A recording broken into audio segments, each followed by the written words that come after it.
would like to paint a turkey feather just like this? This took me, I think, 18 minutes with explanation. It is not hard. I'm going to give you step-by-step instructions and show you how to do it. So here we go. So we'll do a nice orange. You can do whatever color you want. The feather to me has sort of a blue cast, or I want it to.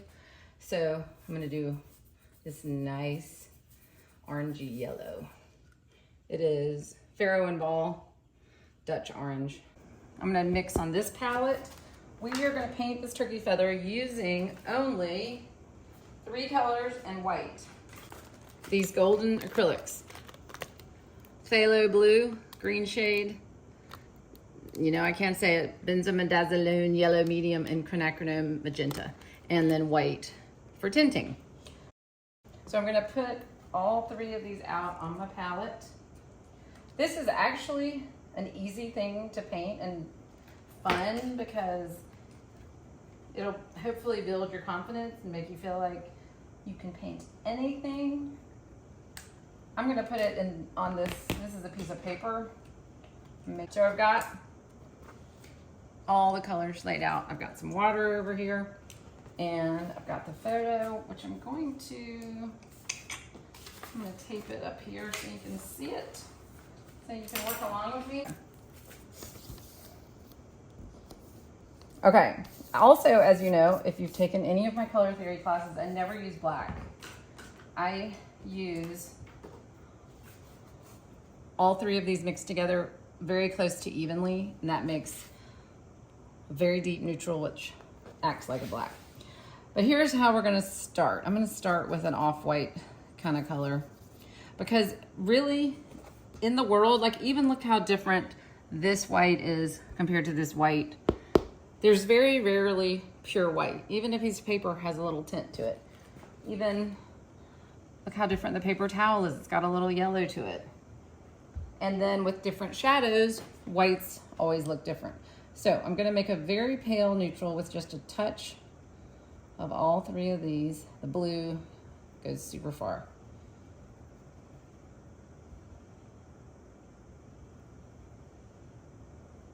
I think I want it to be just a little bit green, kind of. So I'm gonna make a very pale off-white. Well, it's almost a little purple. That works for me. So start by mixing a very, very, very pale. And I'm using, I hope I showed you, I'm using a flat brush. And the first thing I'm gonna do, and it's so great because in nature, there's all kinds of variations, so you don't have to get it just so. I mean, it's generally a curve, like that. And it's a little thicker at the bottom. And then I'm gonna mix a shadow color. So a little less white. Basically mix all 3 of these until you get a nice shadowy kind of, basically a gray color. And I'm gonna put that along the edge. Every little bit of shadow gives dimension. So it actually looks like it's off-white down here, and then that part is black. But that's what I love about nature. Some turkey feathers are more like that, right?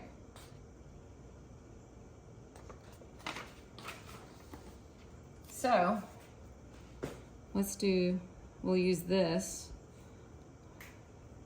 Here's the question. Do you start with the darker color first or the lighter color first? I like to kind of bounce back and forth. I feel like it's easier to cover up the light than it is to cover up the dark. So I'm gonna start with the light. Does that make sense? And I use the brush. I kind of like to paint in the direction of, and keep looking at the feather shape. See how it's kind of thicker in the middle, but it's also not a perfectly smooth line. This is what I'm saying. It's pretty easy to paint some things in nature as long as you just keep looking.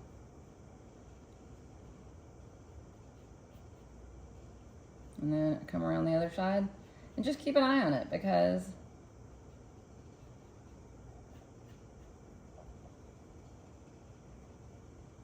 and don't be afraid to sort of change up the white, because it might have a little more light on this side, and we'll come back and do that. So I also like to leave, see how acrylic paint is so wonderful, it'll hold the body. So if you have a brush stroke like there and you let it dry, you'll be able to see that brush stroke forever. It'll dry like a little ridge, which feels a little feathery. So look at your photo, check your general shape, make sure you like it. And I like some of the orange coming through, so I'm gonna leave it. Okay, now to make our dark, to me this looks like a very rich brown. So I'm gonna start and make it kind of orange. And then I'm gonna add blue. So if it's too orange, you add more blue. If it's too green, you add the opposite. You add more red. If it's too red, you add more green to keep neutralizing it, to make it, so see how it's kind of too red. So that means we need more yellow and blue, which makes green. And if that is confusing for you, please go there's a video that's like basic color theory, color mixing. I can't remember the title. There are not that many to choose from on my channel, but check it out if you'd like a little more instruction on that. So see, now it's kind of too orange, so I'm gonna add more blue. Then it got a little too green. It takes a minute, it's just a little practice thing. But now I feel like that's where I want it to be. I might add a smidge of white. Then, I love this hairy part down here. Can you guys see what I'm doing?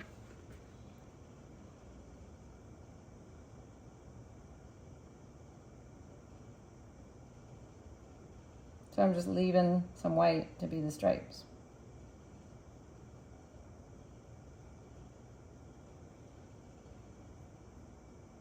And it looks like from here they don't actually perfectly line up, which I accidentally did, but and see how the brush kind of helps you make feathery looking brush strokes. Uh-oh, did y'all hear that? That's my air conditioning leaking. We don't want that. It's not raining indoors.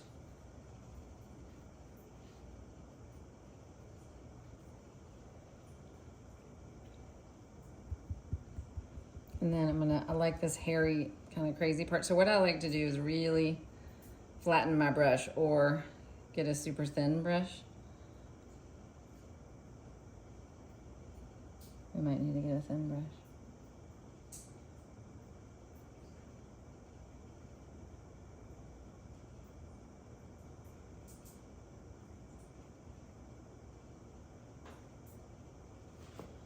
And then there's some little dots. If you look in here, I'm gonna get a much smaller brush. Okay. So I'm gonna well, first let's do this. So we've got the general thing, but it needs some pop. You know what I mean? I think it needs a little more. It needs these feathers to go all the way to the edge. And then I'm gonna take this dark color and go down, because a little bit of I have no idea what you call maybe the spine of the feather. Does anybody have any idea? Please let me know in the comments. Okay, so it needs a little pow. So I'm gonna get a smaller brush, and then I'm gonna take a neutral, I'm gonna mix a color like this, but I'm gonna make it just a little bit different. I'm gonna put a little more yellow. I'm gonna change the temperature and add more white, because it's gonna make it pop. It's gonna be very subtle. When you start slightly shifting your whites like this, It really adds a lot of impact. So see right now how it's kind of two-dimensional? Watch this. You don't have to do it everywhere. Oops, I went over.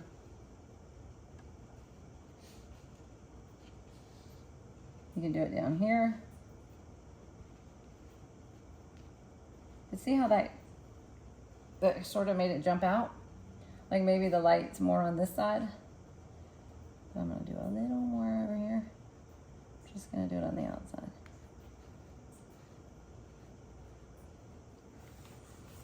Then I'm gonna make another super dark neutral. I'm gonna make it really dark. I'm gonna try to go, you can try to make it look like black and it gets really close, but it always has some kind of color to it. It's so fabulous. And I like in nature to add some bright colors. Like this has got a little blue to it. I don't know if y'all can tell, but I'm gonna leave it like that because I like it. Then I'm gonna come in here. I'm gonna do some little spots.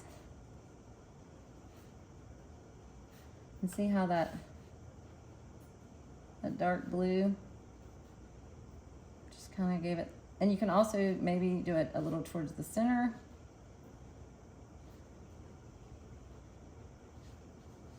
And these guys, these little hairy, scary situations.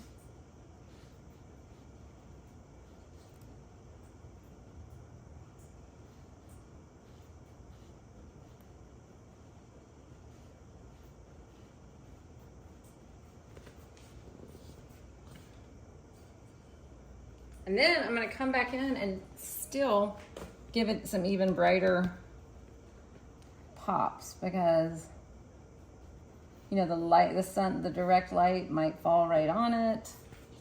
Let's see. I'm gonna keep the little brush.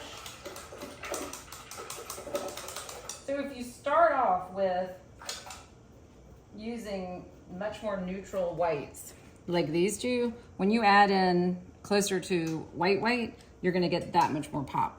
So I'm gonna do a tiny drop of blue, and a bunch of white, until it almost looks white on my palette. That blue goes so far. It's amazing. So this is really gonna pop because this is pure hue. And I'm gonna do it right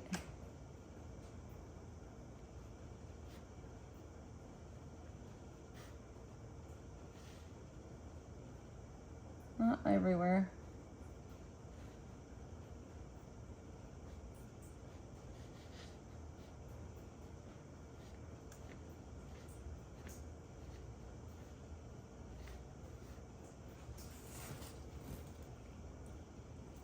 And I might do just a little highlight down here, but then we're gonna have to do a shadow.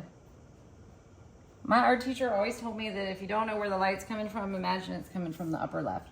No idea why. So I do that. But you know about art, the rules are there are no rules. So to do the shadow, just to make it easier, I'm probably gonna use, and I'm talking about the shadow, you know, behind the feather. I'm gonna use the original color of the background and tone that down a little. So I'm gonna open this.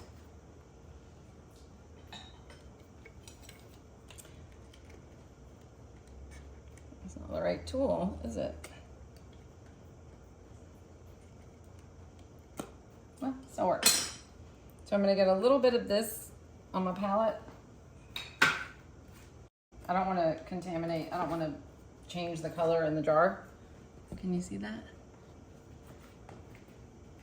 So I've got that background color, and then I'm gonna take some of this neutral and just make it a little bit darker. And this is something you can play around with.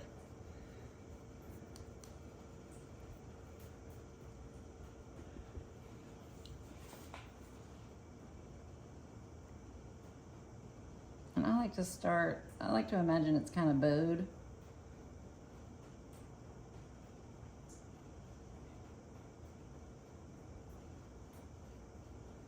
And then maybe it's touching. And shadows, they kind of just take some practice. Start looking around at shadows, because I did not put it on the I didn't put it up where the light was coming from the upper left, feeling like a rebel. So the shadow line usually follows the shape of the thing that is casting the shadow. But I love how a shadow just makes it pop. And then let's add some shadow on that little, what did you call it? So I'm gonna make another neutral, a little white. Hope you can see that.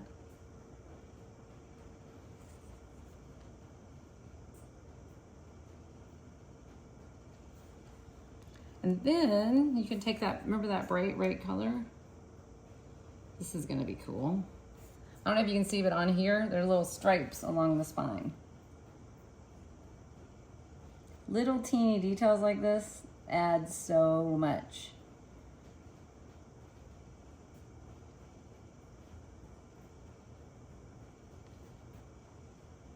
Or at least I think so. Then I might take, at the very end, and I don't do this often, but I might take some of this blue and just here and there. This phthalo blue is just fantastic. I love what it does with any, and I also like to do it at the beginning of the shadow. See how that made that pop? Okay, I hope that you did not find this too difficult. So thank you for watching. Please subscribe if you want more. There are classes online.